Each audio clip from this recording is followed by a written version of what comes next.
रात्री बस, डोळ्यात झोप आणि सकाळी जेव्हा डोळे उघडले ना, तेव्हा समोर होतं नर्मदेचं पाणी आणि ओंकारेश्वरचं नाव. Good morning friends, welcome to our day number 3. रात्री बसचा प्रवास करून आम्ही सकाळी पोहोचलो ओंकारेश्वरला. फ्रेश होऊन मस्तपैकी आवरलं, गरमागरम नाश्ता केला आणि मग निघालो बाहेर.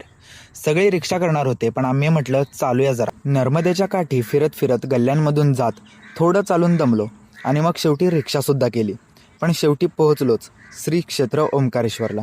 ओंकारेश्वर हे 12 ज्योतिर्लिंगांपैकी एक नर्मदा नदी येथे ओम आकारात वाहते. म्हणूनच या ठिकाणाला ओंकारेश्वर असं नाव पडले.